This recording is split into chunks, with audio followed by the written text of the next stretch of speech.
Je démarre. Bonsoir à tous, merci de nous rejoindre en direct ou en différé sur notre chaîne YouTube et puis évidemment avec nos podcasts pour parler ce soir en fait de la première publication des éditions Sapiens. Et oui, car Sapiens maintenant devient un éditeur et quel livre pour commencer? La transition énergétique est-elle soutenable? Un livre que nous publions donc en ce moment, qui est en vente via Amazon. Et voilà, merci Philippe de le montrer. Il est magnifique.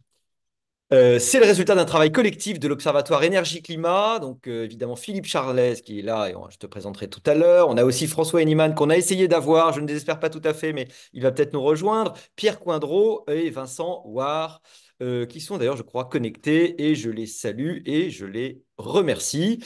Un sujet évidemment de première importance, notamment dans le contexte évidemment des défis posés par l'accord de Paris et du pacte vert européen dont on va discuter ce soir. La règle est comme d'habitude qu'à 19 heures précises, nous pourrons tous vaquer à d'autres occupations. Philippe, je ne sais pas si on te présente vraiment, mais tu es évidemment le directeur de l'Observatoire Énergie et Climat, ancien cadre chez Total et spécialiste de l'énergie qui nous accompagne, qui accompagne Sapiens depuis très longtemps. Je rappelle aux participants qu'ils peuvent poser les questions en utilisant la fonction chat discussion. Et évidemment, il y aura un moment de réponse dans les dernières parties de notre rencontre sur ce sujet absolument essentiel. Philippe, pourquoi l'Observatoire Énergie-Climat a-t-il écrit ce livre? Alors, depuis pas mal de temps, hein, puisque je suis membre de l'Institut Sapiens depuis le début, c'était Il y a 7 ans. mars ou avril 2018, je crois. Mhm. On a publié énormément d'études sur des sujets pointus et particuliers, mais on ne s'était jamais positionné d'une façon globale sur le réchauffement climatique et sur la transition énergétique. Et il y a eu un événement cet été où on a été relativement critiqué qui m'a fait penser que nous avions besoin d'un document de positionnement clair de l'Institut Sapiens en termes de réchauffement climatique, en termes d'atténuation de ce réchauffement, c'est-à-dire de transition énergétique. Quel est le mix que nous, Sapiens, nous voyons à l'horizon 2050? Est-ce qu'on est d'accord ou pas avec les recommandations du gouvernement? Également d'aborder un point qu'on abordera pendant la discussion qui me paraît essentiel, qui est l'adaptation au réchauffement climatique, et notamment un positionnement par rapport à deux grands projets que sont d'un côté l'accord de Paris et l'autre le pacte vert européen. Alors ce pacte vert européen, évidemment, il y avait une opportunité. Alors, je ne vais pas dire que c'est une opportunité politique, mais enfin une opportunité d'agenda qui sont les élections européennes. Et on sait que ce pacte vert, on l'a vu avec la crise des agriculteurs, va jouer un rôle essentiel quant à la décision et l'appréciation des citoyens pour voter lors de ces européennes, qui d'ailleurs, on le sent, sont peut-être les européennes les plus importantes de l'histoire de l'Europe depuis les premières européennes, c'est 1979, je crois. Et donc, d'où l'idée de produire une étude. Et puis après, ben, cette étude, ce papier de positionnement est devenu un document beaucoup plus conséquent qui a été relu et qui a été amendé par l'ensemble des membres de l'Observatoire. Et donc, on l'a publié sous forme d'un livre. Donc, je remercie évidemment les contributeurs. Tu les as rappelés, François Henniman, Pierre Coindreau et Vincent Ouard.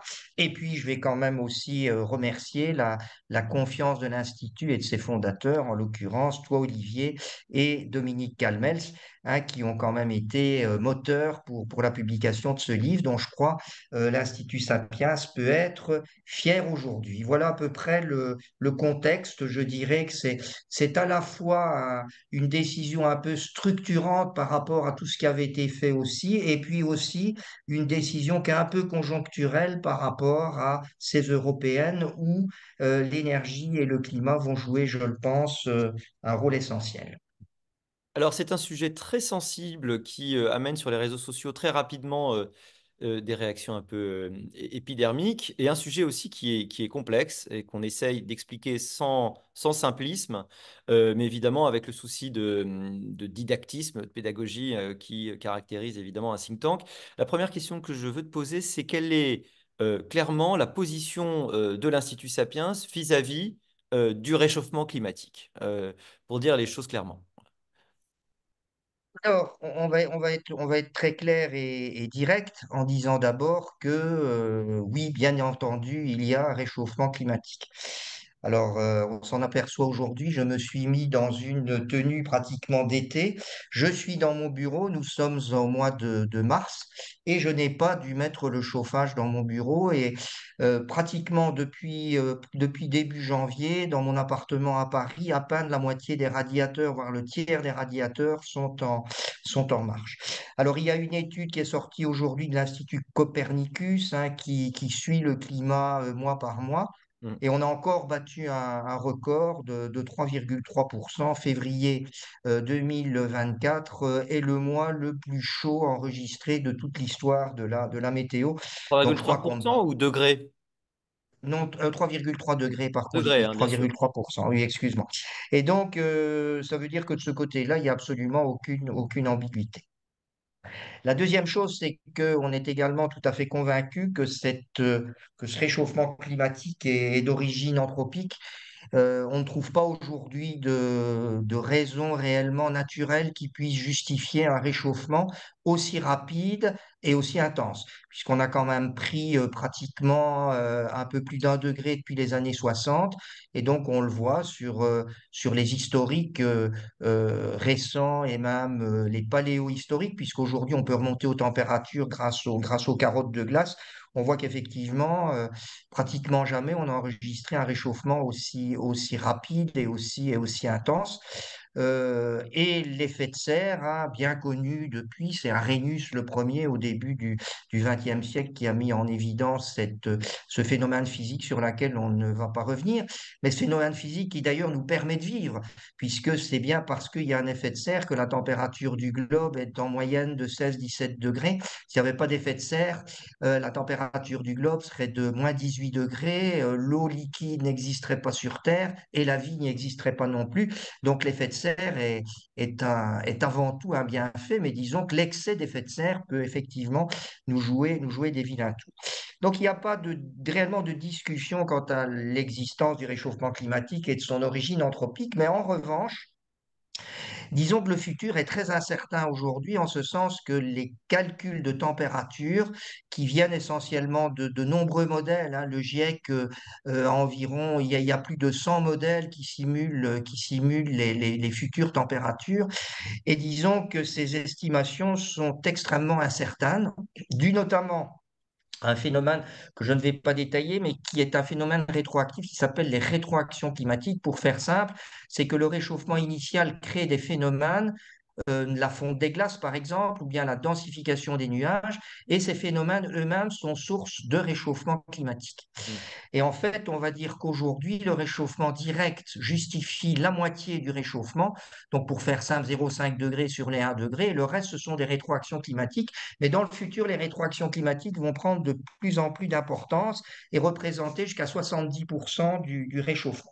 Et comme le calcul est extrêmement imprécis, ben, on a évidemment des très fortes incertitudes sur les températures, mais donc de très fortes incertitudes sur les conséquences météorologiques des températures, puisque quand il y a des variations de température, il y a des variations de pression et donc des conséquences météorologiques, et évidemment sur les conséquences sociétales de ces conséquences météorologiques Mm. et climatiques. Et donc les conséquences sociétales sont notamment des dégâts matériels et puis des décès du réchauffement climatique. Et donc, nous considérons à l'Institut Sapiens que ces incertitudes ne justifient pas d'une urgence climatique conduisant à la panique et à l'alarmisme comme certains veulent essayer de nous amener aujourd'hui, et notamment à des changements radicaux de société, et notamment à un presque suicide économique, on y reviendra, qui entraînerait pour tous la pauvreté. Et comme d'habitude, quand la pauvreté s'installe, ce sont les plus démunis qui en sont les premières victimes. Alors, dans une approche, je vais dire, d'ingénieur, on va privilégier ce qu'on va appeler le bénéfice-risque, c'est-à-dire peser en fait à la fois les bénéfices et les risques du réchauffement climatique face aux bénéfices et aux risques de la société dans laquelle on vit, plutôt que d'appliquer bêtement un principe de précaution qui consisterait, donc ça c'est cette fameuse notion de décroissance, à tout arrêter et à aller vers une société qui arrête de produire et qui arrête de consommer. Mhm. En clair, nous considérons que la production de richesse reste notre meilleur atout. Hein, je vais dire je vais dire, chromosomes de Sapiens, c'est quand même le libéralisme économique et la liberté.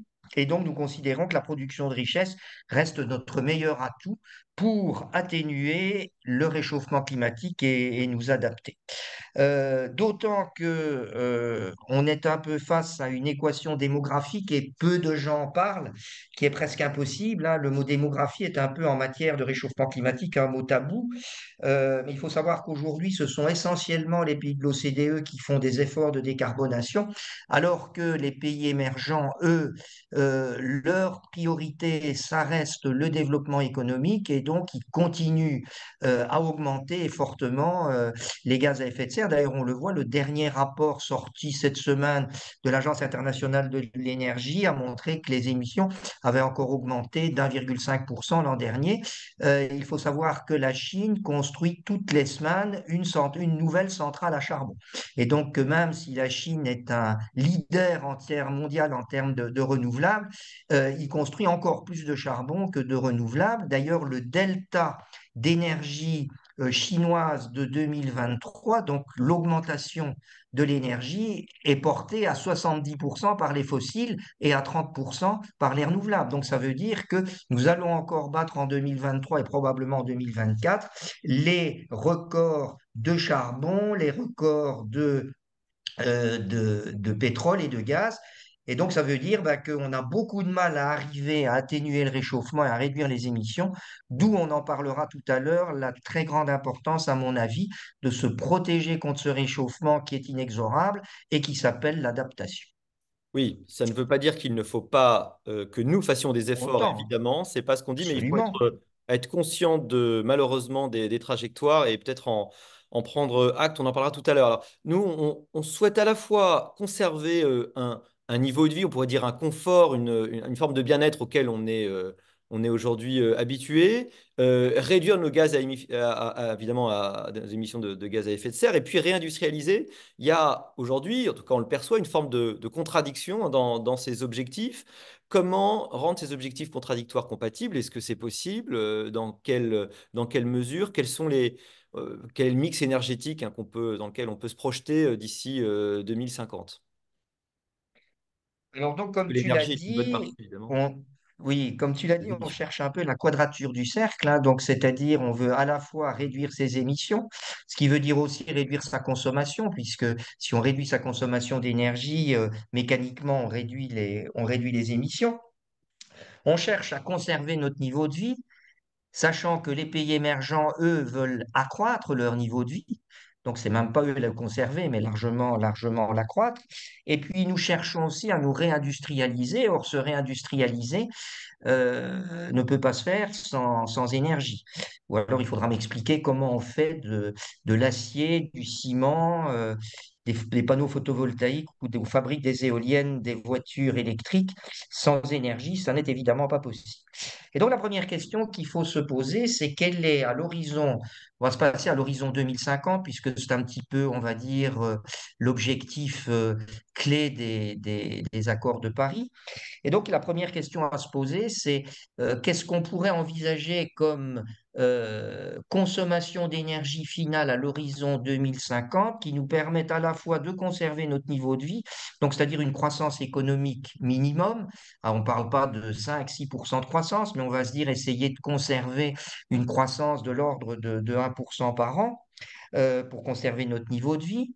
Évidemment, d'essayer de faire des économies pour réduire cette consommation d'énergie et aussi se réindustrialiser, puisque la France s'est fortement réindustrialisée. Je rappelle que la part de l'industrie dans le PIB en France aujourd'hui n'est plus que de 12%, alors qu'il est toujours largement supérieur à 20% dans un pays comme l'Allemagne. Philippe, je t'écoute et je vois que Alors, François est au téléphone. Donc, si on a l'occasion, peut-être un moment, de lui donner un tout petit peu la parole, si ça marche, on pourra peut-être essayer de le récupérer un peu, hein, ok, ben, je hein. propose la question suivante, s'il peut l'apprendre. Je vais continuer celle-ci du coup. Oui. Aujourd'hui, on consomme à peu près 1600 TWh, dont 25% d'électricité et 75% de chaleur. Donc, en fait, l'électricité ne représente qu'un quart, c'est 400 TWh de la consommation d'énergie finale. Et ce qu'on sait, c'est que la transition va consister essentiellement à remplacer des équipements thermiques par des équipements électriques, donc c'est-à-dire de remplacer des voitures thermiques par des voitures électriques, des chaudières au gaz ou au fioul par des pompes à chaleur qui fonctionnent à l'électricité. Et puis, même dans l'industrie, hein, on en a beaucoup parlé ces derniers temps, on peut essayer d'électrifier l'industrie, comme les industries très énergétivores, comme la cimenterie ou la sidérurgie, par exemple, avec des fours à arc électrique. Et donc, ce qu'on voit, c'est que d'un mix énergétique 25% électrique et 75% chaleur, on va évoluer en 2050 vers un mix électrique, deux tiers électricité, un tiers chaleur. Donc, on va complètement inverser, je vais dire, la nature du mix énergétique en faveur de l'électricité. Alors, quelle est maintenant et là c'est un des premiers points où on est en divergence avec le gouvernement, quelle est en fait la quantité d'électricité euh, devrait, euh, que l'on devrait consommer à l'horizon 2050 pour assurer cette trilogie, on va dire, de réduction de gaz à effet de serre, de réindustrialisation et de confort, comme tu l'as dit. Et donc, le chiffre magique auquel nous arrivons, après avoir fait beaucoup de calculs que je n'expliquerai pas, c'est 1200 TWh. Donc on est à 1600 aujourd'hui et raisonnablement, pour arriver à continuer à avoir de la croissance économique et à réindustrialiser, il nous en faudrait 1200 à l'horizon 2050. Donc c'est-à-dire 800 d'électricité et 400 de chaleur, puisqu'on a dit qu'on avait deux tiers d'électricité, un tiers de chaleur.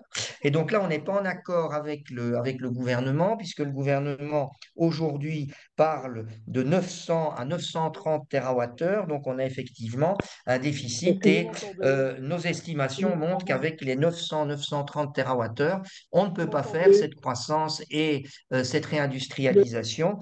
On serait Oui. dès Allô, allô, Oui, 2040 François, en François, on t'entend. décroissance. On t'entend, François. allô, Euh, je propose que... allô, allô, allô. Oui, on t'entend. C'est pas terrible, on t'entend. Oh là là, ça va pas... Ça va vraiment pas être Vous terrible. Bon, m'entendez là? Ouais, mais t'es vraiment extrêmement loin, hein. moi, Malheureusement, je j'entends pense que... rien. Ouais, ouais. Écoute, je pense que non. Je suis désolé, François, mais on va laisser tomber. Là, c'est trop compliqué. On réessayera une autre fois, la prochaine fois, sur un prochain sujet. Bon, Philippe. Ce que je disais, c'est que on va évoluer de 25% d'électricité et 75% de chaleur aujourd'hui à deux tiers d'électricité, un tiers de chaleur, dont 800 TWh d'électricité. Et donc, ce qu'on a fait hein, dans le rapport, c'est qu'on essaie de regarder comment arriver à produire ces 800 TWh d'électricité. Et donc, on a repris en fait le fameux discours fondateur de Belfort, ce discours qu'Emmanuel Macron avait prononcé juste avant, donc c'était le 10 février 2022, si je me souviens bien, juste avant l'élection présidentielle. Un très beau discours, hein, d'ailleurs, technique dans lequel il y a des données tout à fait intéressantes. Et en fait, quand on reprend ce mix électrique de Belfort, d'abord, on l'a un peu réduit à la baisse. On l'a notamment réduit à la baisse au niveau de l'éolien offshore, donc de l'éolien marin, puisque dans le discours de Belfort, on annonce 40 gigawatts d'éolien marin, voire même 45 gigawatts d'éolien marin. Aujourd'hui, l'éolien marin, c'est un seul parc, c'est Saint-Nazaire, et on est à 500 mégawatts, donc à un demi-gigawatt. Donc ça veut dire que d'ici 2050, on serait susceptible de construire entre 80 et 90 parcs équivalents à celui de Saint-Nazaire. Nous n'y croyons pas, d'autant qu'il n'y a pas la place hein, sur le plateau continental pour poser de l'éolien. On est obligé de passer à pas mal d'éoliens flottants. Donc là, on l'a réduit un peu. Toujours est-il qu'avec les hypothèses de Belfort et notamment les 14 EPR, on fait donc l'hypothèse de la construction des 14 EPR, ben en fait, on arrive à produire que 600 TWh d'électricité. Il nous en manque donc 200, et ces 200 ne peuvent venir que de la seule source électrique qui n'est pas renouvelable et qui n'est pas charbon et qui n'est pas nucléaire, c'est-à-dire le gaz. Donc, c'est-à-dire qu'un des grands résultats de cette étude, c'est qu'on n'arrive pas avec nos 1200 TWh requis pour la réindustrialisation et le maintien du niveau de vie, on n'arrive pas à décarboner complètement l'électricité à l'horizon 2050. Il nous manque 200 TWh qui ne peuvent être que du gaz. Alors face à cette solution, il y a en fait deux possibilités. Et je dois dire, c'est là où on avait un petit peu un vis-à-vis avec François Henneman sur ce sujet. Donc, c'est-à-dire, soit on va à fond dans la décarbonation des usages, mais comme je l'ai dit, on n'a pas assez d'électricité nucléaire plus renouvelable, on est obligé de mettre de l'électricité gazière. La deuxième solution, c'est de dire qu'en fait, on retarde l'électrification des usages, donc c'est-à-dire, par exemple, on reporte comment, la non-fabrication des nouvelles voitures thermiques qui est prévue en 2035 plus tard. On diffère l'arrêt des chaudières au gaz. Et en fait, donc on retarde l'électrification des usages pour se satisfaire des 600 TWh. Moi, mon sentiment, c'est que le- l'électrification des usages est lancée et que d'un point de vue politique, c'est difficile de l'arrêter.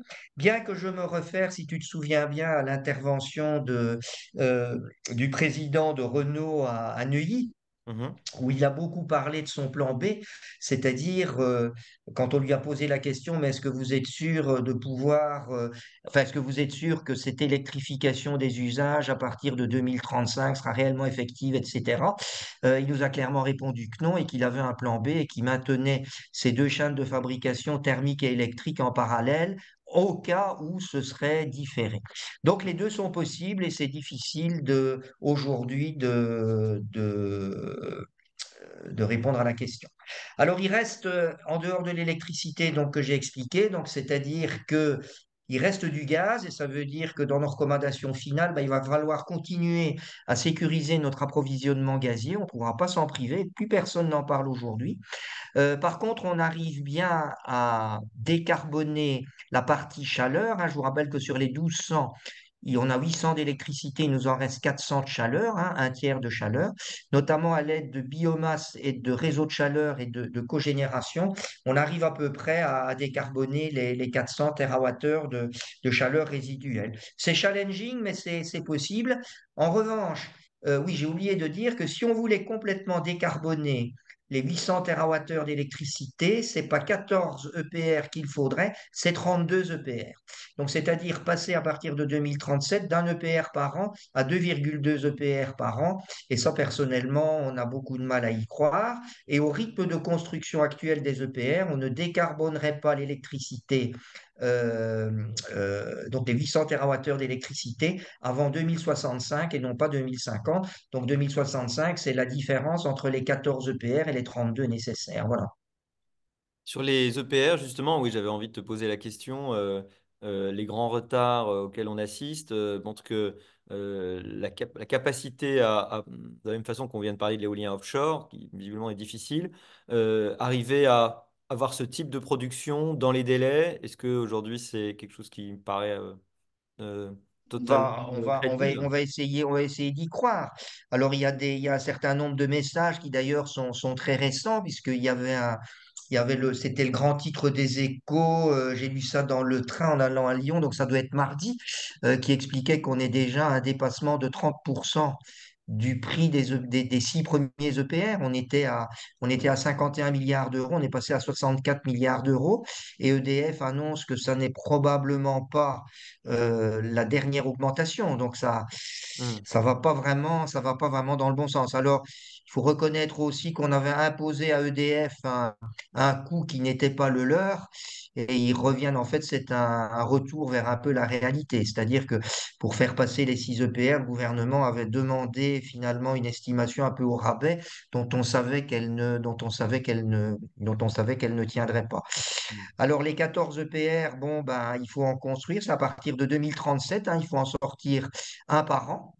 Est-ce qu'on y arrivera? Ben, espérons-le. Et d'ailleurs, ça montre que c'est bien le gaz qui a la variable d'ajustement, c'est-à-dire si on fait plus, il y aura moins de gaz, si on en fait moins, il y aura plus de gaz. C'est incontestable. Ça ou le blackout. Donc la difficulté Oui, à ça en décarboner, blackout, bien effectivement. évidemment. Oui, mais ça, Bien on essaye évidemment. justement de ne pas, de ne pas le considérer.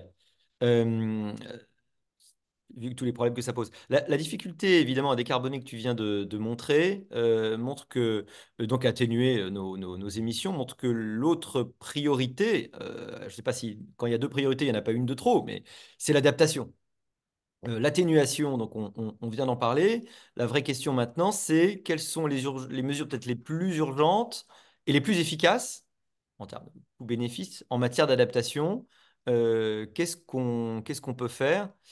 À ton avis, sachant que le grand avantage, comme tu vas le souligner, c'est que l'adaptation, au moins, on est sûr d'en profiter, alors que l'atténuation, on sait qu'elle est largement pour des raisons de démonstration et d'exemples donnés au reste du monde. Alors, je crois qu'il faut encore une fois partir déjà de l'accord de Paris et d'expliquer que les 1,5 degrés, ils sont, enfin, dans tous les milieux avertis, on sait qu'il est obsolète et ça sert à rien de s'y accrocher. Il y en a encore beaucoup qui s'y accrochent pour des raisons philosophiques, mais ça ne sert à rien. On ne pourra pas respecter les accords de Paris.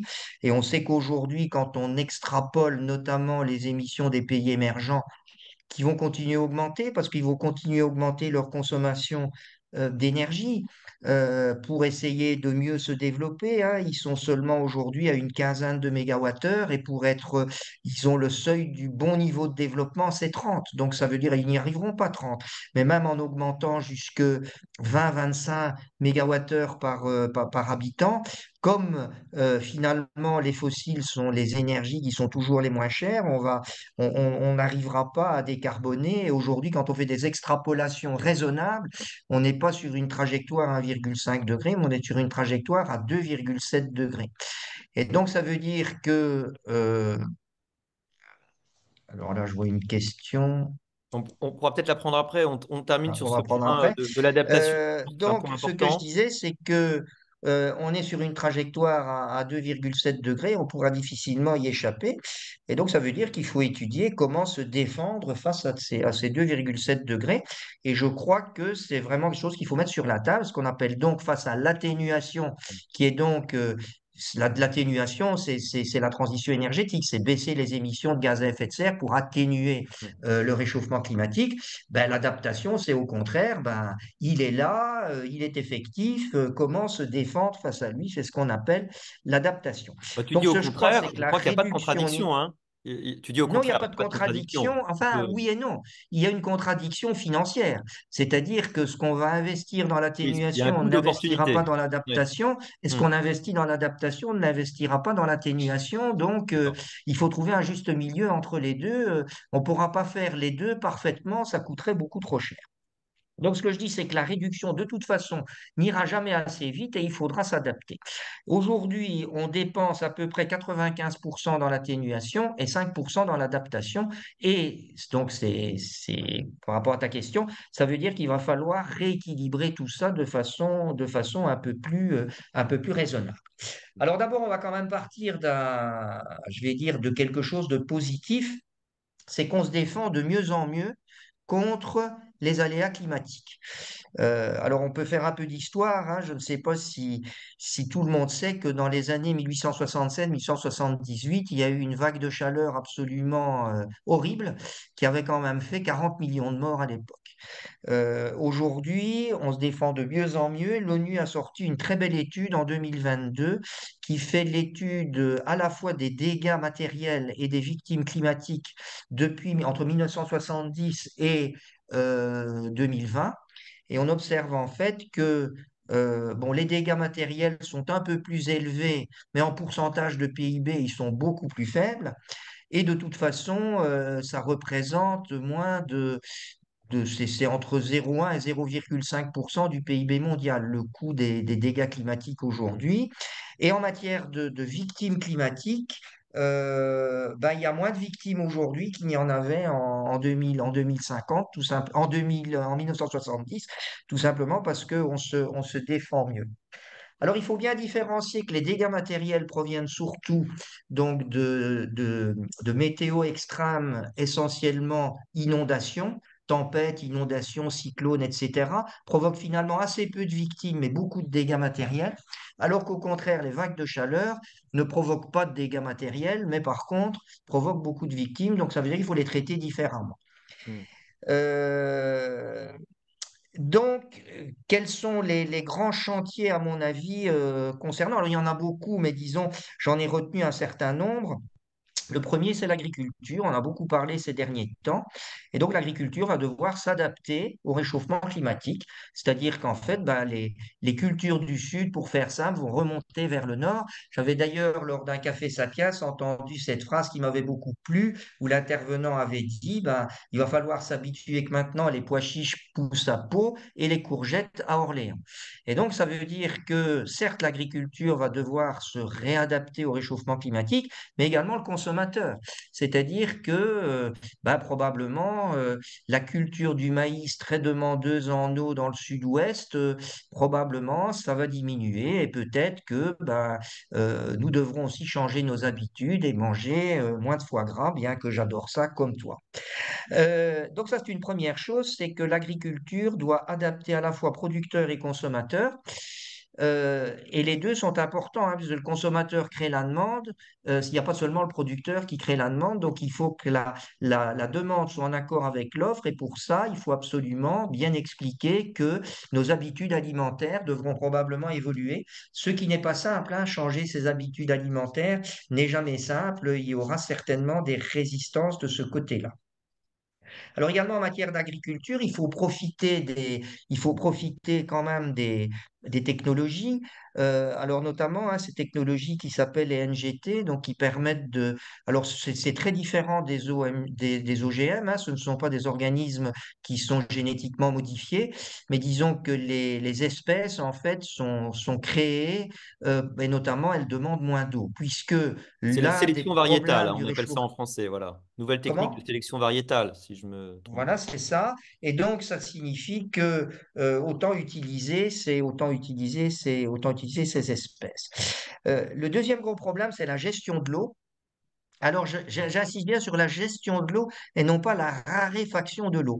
Parce que l'eau, c'est de la matière et rien ne se perd, rien ne se crée. Donc, c'est-à-dire, même s'il y a du réchauffement climatique, il n'y aura pas moins d'eau, mais disons que l'eau va se redistribuer de façon différente. Donc, c'est-à-dire, il y a des régions qui auront moins d'eau et des régions qui auront plus d'eau. On le voit d'ailleurs bien aujourd'hui.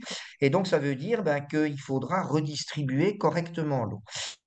Alors, je ne sais pas si nos auditeurs le savent, mais c'est que il y a environ 20% de pertes à cause de fuites dans le réseau d'eau français. Alors, en Italie, je crois, je ne sais pas si Alessandro Giraudo nous entend, mais je crois que ça monte à près de 50% parce que le réseau d'eau est en très mauvais état. Et donc, je crois que plutôt que de s'attaquer à des symboles comme les piscines ou les golfs, on ferait d'abord mieux de lancer un grand plan d'assainissement du réseau de distribution d'eau en France.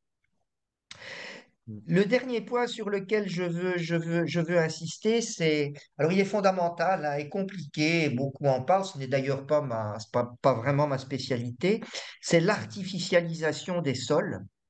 C'est-à-dire que les sols artificialisés ont beaucoup d'inconvénients. Le premier, c'est qu'ils augmentent la température, puisqu'en fait, il y a pas de végétation qui absorbe les rayonnements solaires. Les rayonnements solaires sont directement absorbés par le sol et donc ça renforce le réchauffement climatique.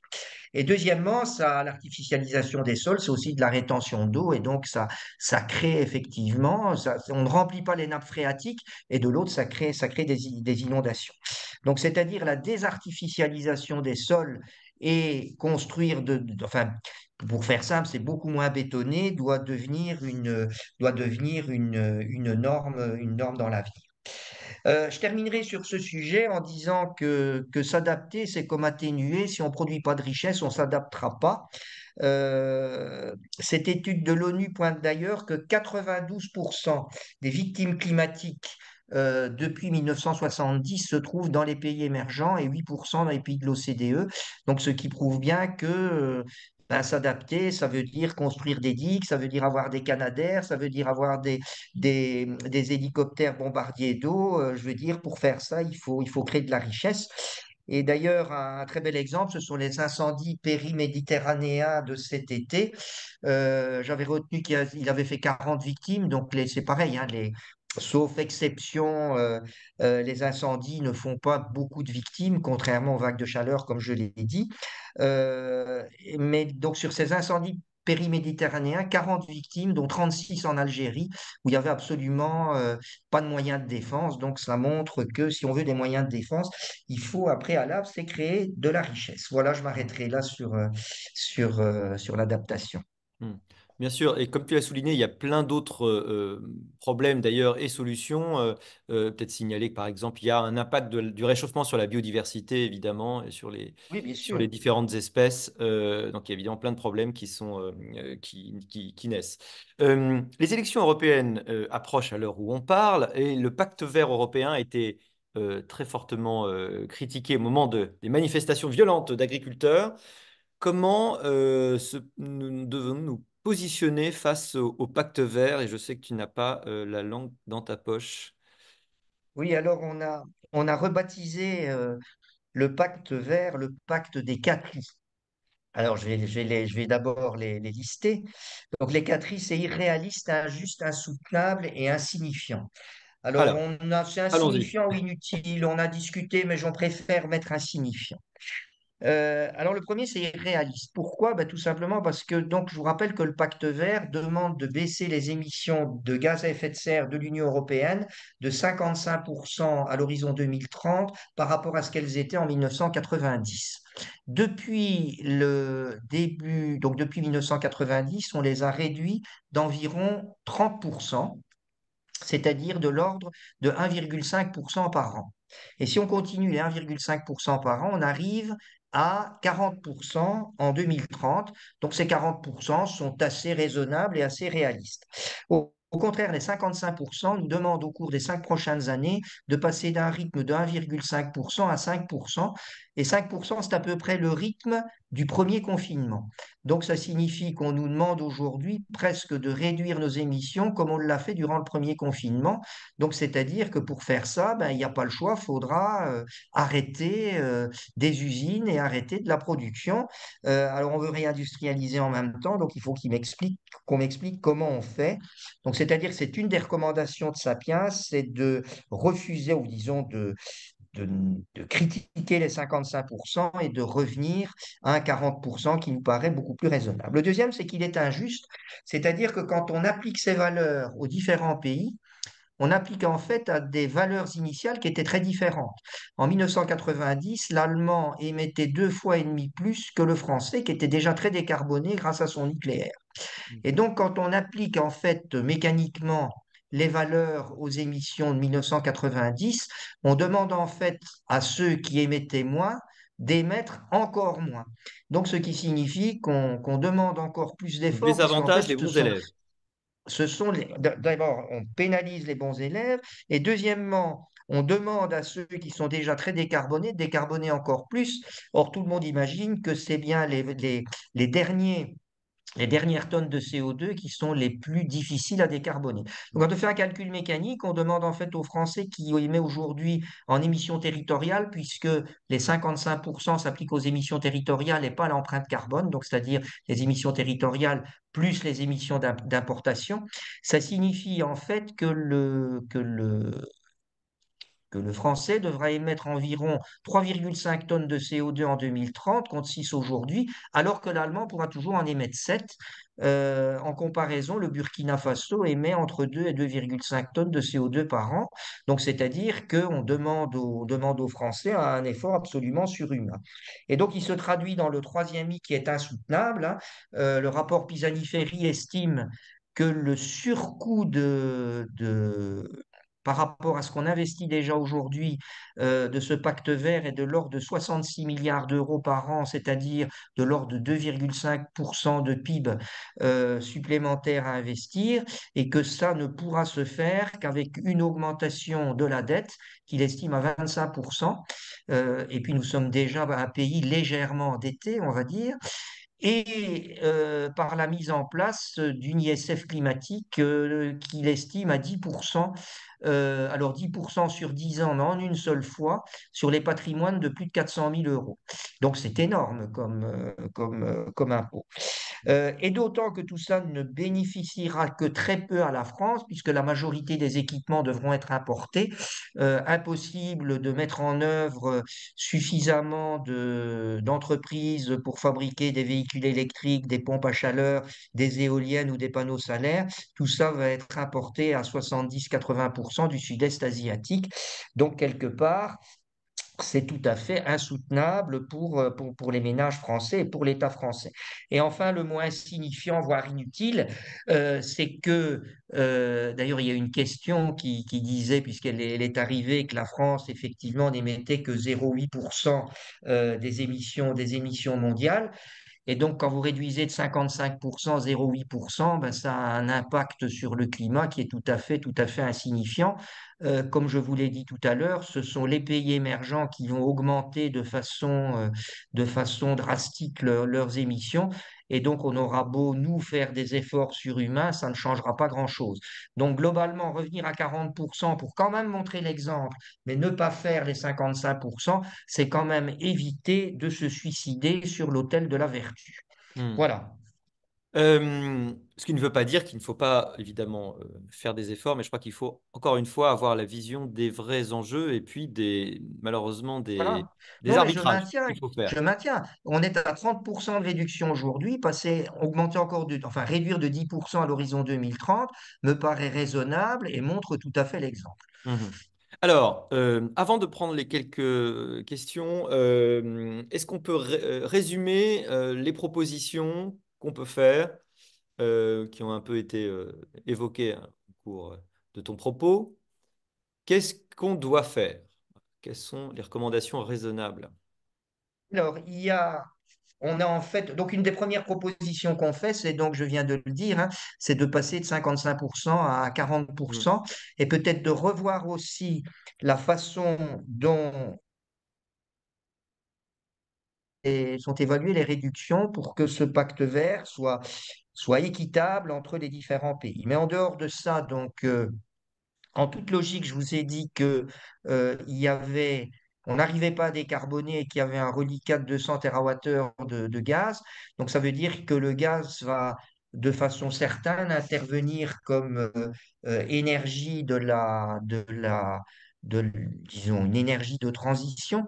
Euh, et donc, ça veut dire qu'il faut continuer à sécuriser nos approvisionnements gaziers, d'autant que notre gros fournisseur, qui était la Russie, n'est plus considéré aujourd'hui comme un fournisseur fiable. Donc ça veut dire qu'il faut sécuriser nos importations de gaz, notamment via le gaz naturel liquéfié d'un côté, voire peut-être aussi via des nouveaux fournisseurs. Bon, il y a beaucoup de gaz dans le sud-est méditerranéen, donc nous encourageons la construction d'un gazoduc qui d'ailleurs est en cours de discussion, qui s'appelle euh, Med Gazoduc ou quelque chose comme ça, qui raccorderait donc tous ces champs qui sont dans l'Est méditerranéen, au large Liban, Israël, Turquie et Égypte, vers le sud de la Grèce ou le sud de l'Italie. Ce sont, à mon avis, des fournisseurs de gaz fiables et intéressants. Euh, Également, donc, fiabiliser nos importations de gaz naturel liquéfié. Donc, je rappelle que les grands fournisseurs de gaz naturel liquéfié sont aujourd'hui les États-Unis. Alors, c'est un petit peu un retour de l'histoire parce que la France est devenue, après avoir maudit et diabolisé le gaz de schiste, est devenue le premier importateur mondial de gaz de schiste américain. Mais enfin, Tout le passons sur répéter, comme très l'histoire. souvent on a délégué aux autres ce qu'on n'a pas envie de faire, Voilà, c'est mais on ne peut pas ça. s'empêcher d'en profiter. Euh, voilà. Un projet qui nous paraît également important, c'est la question des ressources minières et des ressources métalliques, c'est-à-dire que la transition énergétique va essentiellement transférer une dépendance pétrolière, gazière, voire charbonnière vers une dépendance minière. Et donc, il faut sécuriser l'approvisionnement de ces métaux. Alors, ce ne sont pas tous des métaux rares, hein. Vous avez des métaux qui sont critiques et qui peuvent devenir critiques, ne fût-ce que comme le cuivre et l'aluminium nécessaires pour transporter l'électricité. Or, l'augmentation forte de l'électricité, la multiplication des éoliennes et des panneaux solaires, l'éolien offshore va nécessiter des très grandes quantités de câbles et donc de cuivre et d'aluminium. Et donc, ça veut dire qu'il faudrait aussi essayer de relancer la mine en Europe. Alors, on le fait timidement, mais enfin, la France va ouvrir ou disons récupérer une ancienne mine qui était une mine d'argile. Alors c'est dans l'Allier, si je me souviens bien, ces argiles sont assez riches en lithium. Et donc la France va commencer à produire d'ici 2 3 ans son propre lithium. Alors des petites quantités, hein, ça c'est pas suffisant pour être autonome, mais cela étant, c'est un bon exemple. Alors il faut savoir que la mine, c'est pas ce qu'il y a de plus propre, hein. On n'aime pas le pétrole, mais la mine, c'est encore bien plus dégueulasse que le pétrole, même quand on essaye de la faire convenablement. Le dernier point, ben, c'est le nucléaire, hein, donc c'est-à-dire qu'il faudrait aller au-delà des 14 réacteurs nucléaires, voire essayer de développer le nucléaire de quatrième génération, donc c'est-à-dire revenir à un strie des super phénix qu'on a tous les deux jeté malheureusement jeté à la poubelle. Bon, alors, il n'y a pas de carton, hein, c'est pas dans les cartons, hein, pour l'instant, la quatrième génération. Alors, l'intérêt de la quatrième génération, c'est qu'en fait, on utilise du combustible usé pour, euh, pour produire l'électricité et du combustible usé. On en a en pagaille à la Hague aujourd'hui. Et donc, ça veut dire que d'un point de vue souveraineté énergétique, la quatrième génération nous en apporterait plus que les EPR, puisque les EPR, eux, nécessitent d'importer de l'uranium que nous ne produisons pas aujourd'hui en France. Voilà, je m'arrêterai là. Il est 18h49. On est dans les temps. Merci beaucoup. Alors, il y a une question sur la voiture électrique qui me semble être une niche, dit notre spectateur anonyme. Impossible à généraliser à court et à moyen terme. Dans ce domaine, ne faut-il pas aider les Français à délaisser la voiture progressivement, mais réellement? Et ne faut-il pas mieux électrifier l'agriculture et les transports routiers? D'accord, je comprends pas. Les transports routiers, les Ah, transports électrifier électrifiés, l'agriculture et les transports routiers. pas les transports routiers, Peut-être alors les ferroviaire. transports routiers, c'est quoi les camions? C'est Non, peut-être ferroviaire, mais alors? l'électricité pour les camions, ça marche pas. Enfin, ça marchera difficilement parce que les camions ont une puissance qui est comprise entre 500 et 1000 chevaux. Ça fait enfin, c'est possible, hein. Tesla essaye de développer Oui? un camion électrique, mais ça fait des très grosses batteries. J'ai du mal à y croire. Lourde. Alors, l'électricité, pour revenir à ça, c'est bien pour les courtes distances et les petites puissance, Mhm. donc c'est-à-dire les voitures. Par contre, ça marche difficilement pour les camions, les bateaux, les avions et les trains. Enfin non, Mhm. les trains électriques, oui, mais avec caténaire, pas avec batterie, hein, je parle Ouais. des batteries là. Alors oui, pour répondre à la question de l'auditeur, oui, bien entendu, il faut essayer de développer fortement les transports en commun, donc c'est-à-dire le train, c'est-à-dire également très probablement le covoiturage, ainsi que le chemin de fer au niveau du transport de marchandises. Il faut savoir qu'une tonne de marchandises transportée par train, c'est 8 fois moins d'énergie qu'une tonne de marchandises transportée par camion. Ouais. 8 fois moins d'énergie. Il y a un Mhm. facteur 8. Malheureusement, je vais dire que le fret ferroviaire est aujourd'hui en pleine déconfiture en France. Bon, on a favorisé le transport de personnes par rapport au fret ferroviaire et donc de ce côté-là, il y aurait beaucoup d'efforts à faire. Voilà ce que j'aurais à dire sur cette question. Mais donc oui, en phase, et l'électricité, le transport électrique, c'est bien encore une fois pour la ville, les petites distances, le périurbain, voire le campagnard. Mais sur les longues distances, c'est techniquement possible, mais ça, comme on l'avait dit, on a publié un gros article là-dessus il y a quelques années. On parlait des grandes transhumances de début août avec uniquement de l'électrique. On a l'impression que c'est ingérable. Ouais. Martine qui pose la question des compétences, des donc, qualifications en France pour s'adapter. Est-ce qu'on les possède aujourd'hui? Est-ce qu'il y a un goulot, une sorte de goulot d'étranglement de compétences, en plus Ou alors là, d'éducation? je vais presque un peu prendre mon joker parce que je ne sais pas. Alors, a Bon, pour le nucléaire, en priori, tout cas, c'est possible, hein, à ma en connaissance. ce qui concerne, je crois qu'en ce qui concerne l'adaptation de l'agriculture, il y a beaucoup de travaux qui sont en cours. Et donc, est-ce que je crois que l'adaptation de l'agriculture, à partir du moment où on change la nature des cultures, la nature des sols, etc., est-ce que l'adaptation ne devrait pas être extrêmement compliquée? Oui, il y a un point important que j'avais oublié de dire sur l'adaptation, c'est que donc la grosse différence entre l'adaptation et l'atténuation, c'est que l'adaptation, elle est territoriale. Donc, c'est-à-dire, on peut décider de s'adapter sur un territoire et pas sur un autre, alors que l'atténuation, elle est mondiale et que donc, ce qu'on fait en France par rapport à l'atténuation n'a d'intérêt que si tout le monde atténue. On peut s'adapter en France et puis l'Allemagne ne pas décider de s'adapter. Donc c'est un gros avantage concernant l'adaptation. Alors en matière d'artificialisation des sols, oui, très probablement. Ben là, il faut faire travailler les architectes. Je crois qu'aujourd'hui, il y a pas mal de bureaux d'architecture qui sont très impliqués dans tout ce qui est même la végétalisation des façades, etc., hein. C'est une forme de désartificialisation des sols. Il n'y a pas que les sols, hein. Les façades peuvent aussi être désartificialisées avec de la végétation.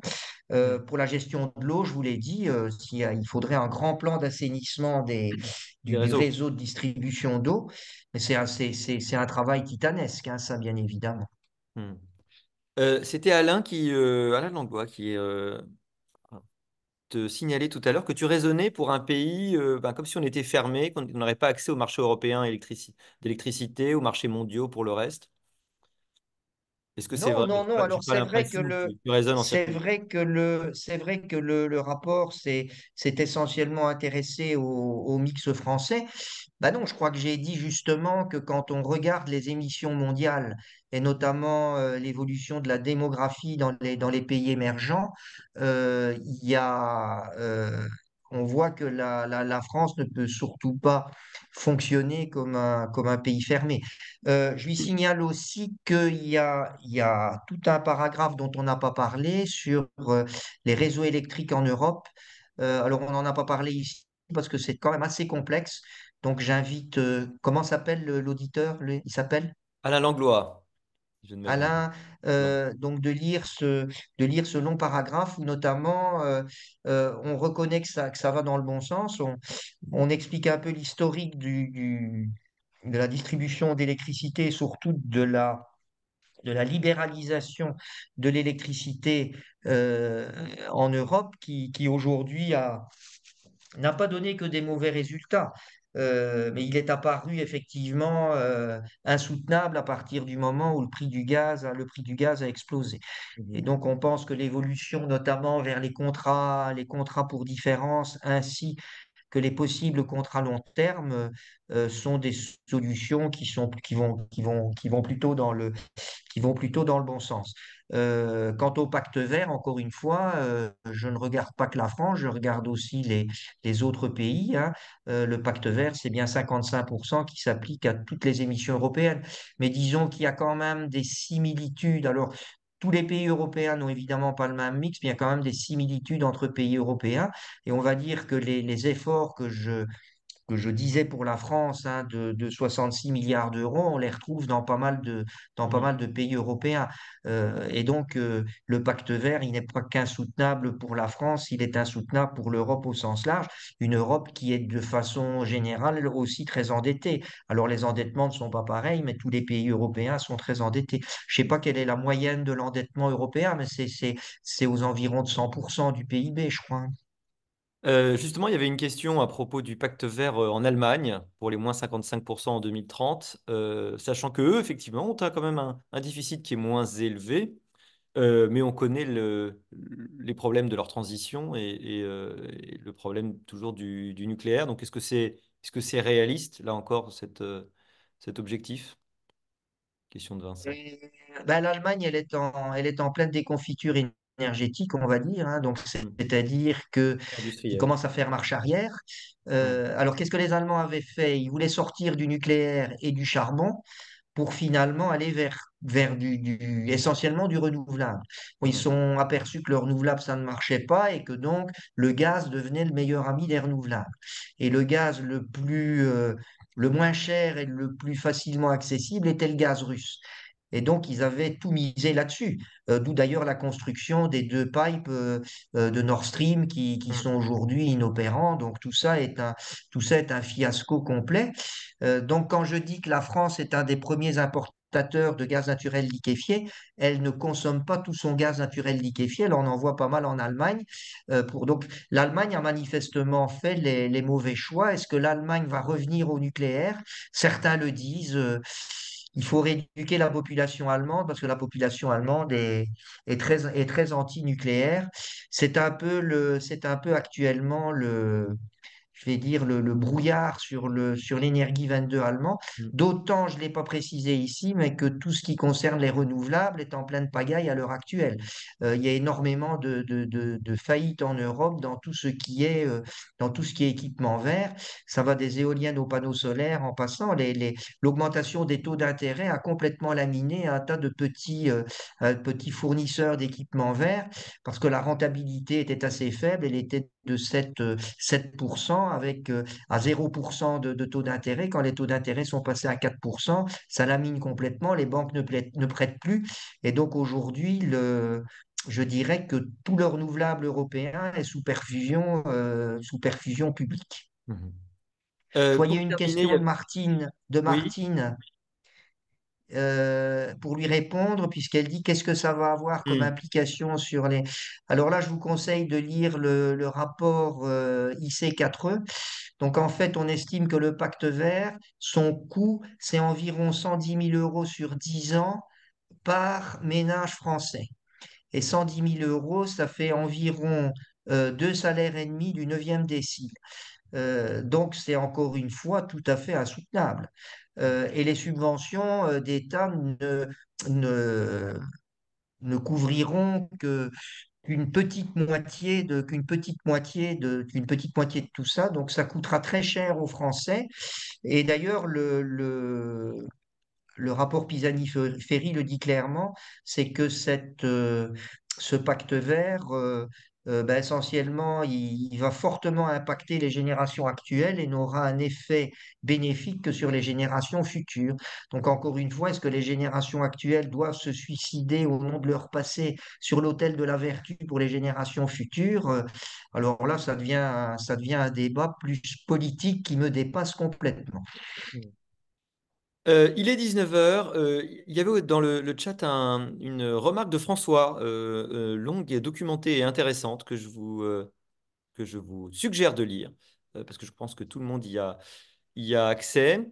Il me reste à vous remercier. Alors, François, on fera quelque chose une autre fois, et je suis certain que d'ici là, Ouais, le vraiment week-end désolé, sera. François. Philippe, merci beaucoup. Merci encore à tous les membres de l'Observatoire Énergie et Climat. Et pour plus de détails, évidemment, pour retrouver tous ces chiffres et toutes les sources, c'est dans notre livre, livre qui est disponible via Amazon, parce que, ma foi, pour la distribution et l'impression, c'est le plus pratique. Merci beaucoup de nous avoir suivis. Bah, nous continuons évidemment sur ce sujet. C'est naturellement pas la dernière fois. Merci encore et bonne journée ou bonne soirée à tous. Au revoir. Au revoir.